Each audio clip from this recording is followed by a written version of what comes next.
Hafa-day, everyone, and welcome to A Higher Degree, the Guam Community College edition of A Higher Degree. I'm Jayne Flores, Assistant Director of Communications and Promotions at GCC, and I welcome to our program today. And my guest is a special guest this afternoon. His name is Tenorio Jr. Stephen is a local author, and I am happy to say a Guam Community College graduate of our GED and our adult high school program, and he's here to talk about his first book, Ocean in a Cup. I'm very excited for you, Stephen. Thank you for being here. Local author, and his Ocean in a Cup is his first novel. It is a novel set in Guam in the 1890s. That's correct. It's set in the 1890s. You know, I took some liberties. There's a lot of 1870s material in there. I did take some characters from the 1940s. So I warped the timeline. I tried to be as honest as possible. In fact, I emailed one of the historians of the book I had used, and I said, hey, sorry, but I warped the timeline, but I learned a lot from your book. And he was like, oh, fine, it's a novel. Well, it's a novel, so, you know, it's not a historical fiction novel, so it's a novel that takes some license, correct? That's correct. So here's the thing, I did the research, and I found a lot of material, but then I did create a timeline inside. So I tried to be as honest as possible. I think there's two types of groups I've been coming into since I've been speaking about my book, and these are marginal discussions with you know, people who read a lot of literature and are strong historians.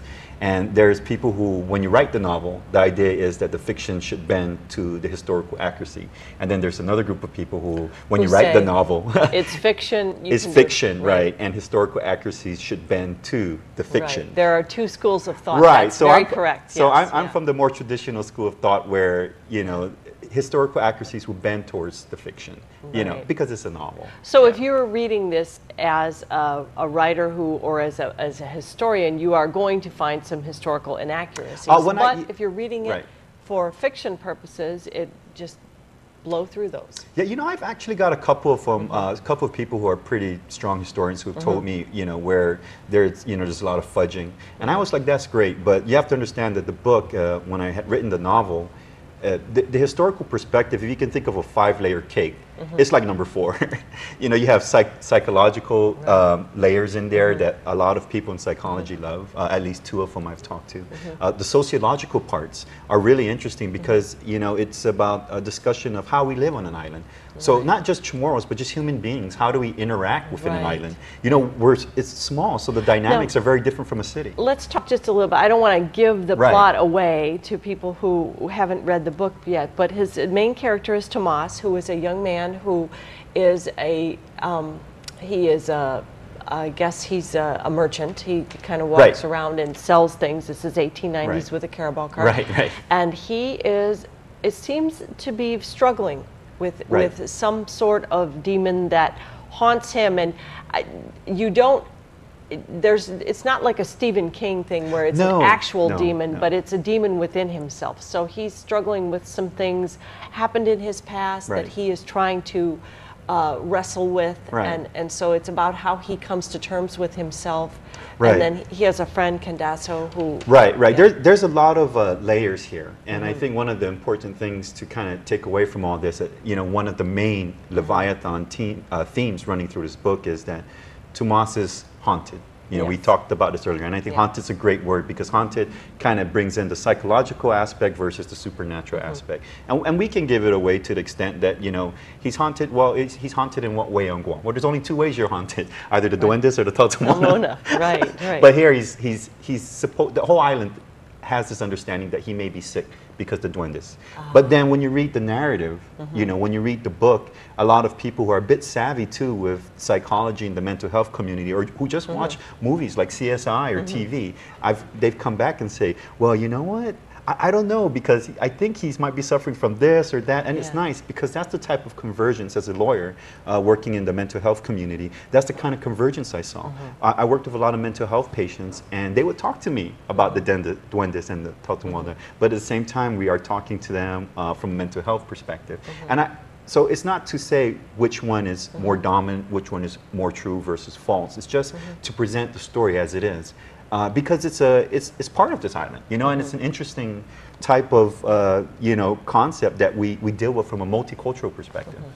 Well, from someone who is an aspiring writer myself, Right. and I am just so thrilled that we have a local person who Right. has a book out Right. in print, and that it has local flavor in it, and that one of the things you can take away from this book is interpretation. Like if you were going to use this in an English class or a class in either high school or college, it's a bit deep for middle school, I think. Right. Right. But it's open to interpretation. So you know how when students, what do you think of this? Well, there's a lot of different play that students could bring to Right. this novel. And, Well, yeah, and I'm glad you brought that up, because that was probably one of the biggest motivations in getting this book done. I was an English teacher, and I know we had worked a long time ago at Academy in '99 or 2000, and I often we would read books from the African American experience and the Asian experience, and the Chicano Hispanic experience, and we would learn about the plights of these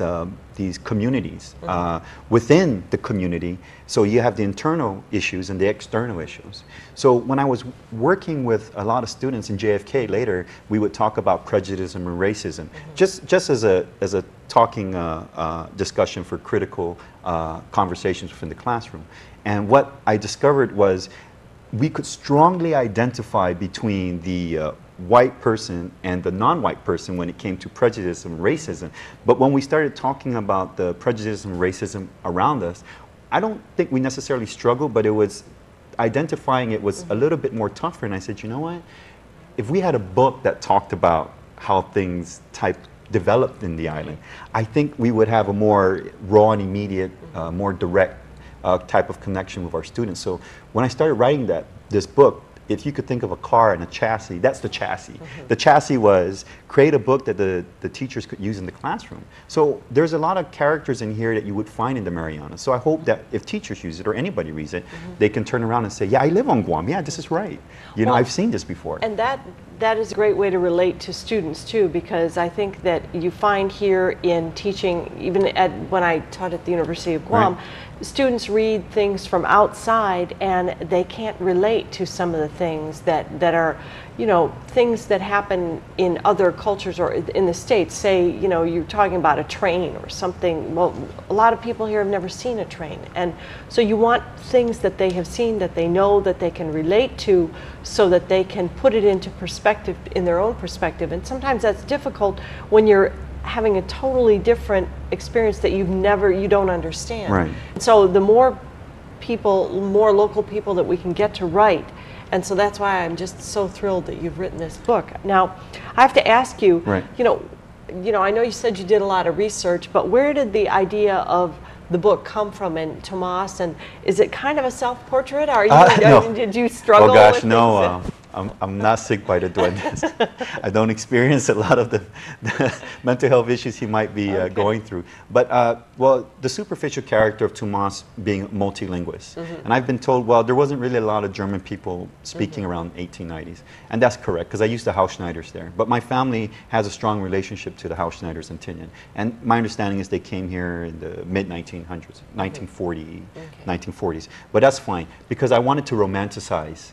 I grew up with Jayne Flores' painting and the world she created, and all the Chamorro classes then that kind of discussed the Spanish culture. So I grew up in that world. I wanted to romanticize it because I grew up with it, and I thought, hey, I have an intimate connection with it, so I'm going to roll with this. So I created a character that could kind of talk to everyone, because I wanted him to kind of navigate through all the different communities and personalities. So he's a multilinguist. My grandmother was a multilinguist. During the war, they used her to, the Japanese war, to the World War II, to talk to all the different islands. She could speak, I believe, Chamorro, Japanese, English, Pohnpeian, and Yapese. Wow. Yeah, so that's Tomas. So that was one of the dimensions. The second thing is I really wanted to create a character that was kind of reminiscent of the pre-war generation. Someone who's dutiful, someone who's very sacrificial about his work, no-nonsense person,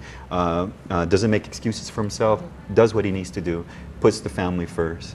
I thought that was a great type of character. And of course, we're dealing with the Spanish occupation, so the parallel, and I think we may have discussed this before, the parallel is that, well, you have a Western society converging on an island community. And so, that that struggle, because what's happening when you read about Tomas is the way he gets over these haunting or difficult experiences, these dark episodes, is by rehashing his memories, you know, going back to better times in his life, or even darker times in his life, because in his logic, it's just the memories that just keep him distracted from all this darkness. So when he does all that, you start to discover about a lot of different people who live on the island. And those experiences of the people who live on the island, again, it's a reflection of a lot of people I've met here in this island. Like at GCC, here's a good example. So in GCC, at the Adult High School Diploma program, there's a lot of people who have been through adversity. Yes. Adversity that's the chocolate in that cake, you know, adversity. Everyone, for one reason or the other, had it tough. Well, Tomas is a character who always has it tough, but he just keeps doing what he needs to do to get to help the people around him and to get by. Yeah, to make a living, to help people around him, yeah. So when you read about Tomas, you read about a guy who, as one person put, is very noble in light of all the adversity. And you have that, you know, it's a noble effort everybody makes in the Adult High School Diploma program to get an adult high school, even though they can go take a GED, or they can simply say no. You know, they said, you know what, I want to do this, but I have to do it at night. I have to get into this program. I couldn't do it before. So they're already coming from an adverse world. So Tomas is very reflective of that type of character. So it's an amalgamation of many different characters, but Tomas is supposed to in some ways represent the person who's had an adverse life, who just keeps doing what he needs to do to get by. And I think that's a great message for a lot of people. Like I said before, you can take away a lot of this. Now, you use the ocean as a metaphor in this, and we need to take a break, but when we come back, I want to talk about that and about the struggle with the ocean. And then I want to talk a little bit about your experience at GCC, too. Oh, yeah, All right, we will be right back with Stephen Tenorio Jr., local novelist, An Ocean in a Cup, right after this. So stay with us.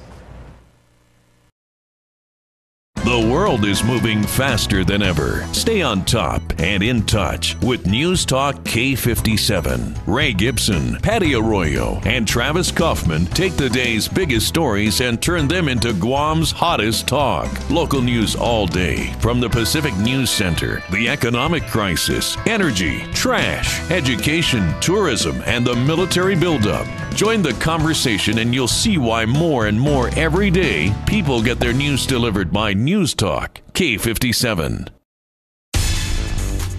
Tune into PNC News for the Budweiser Sports Report.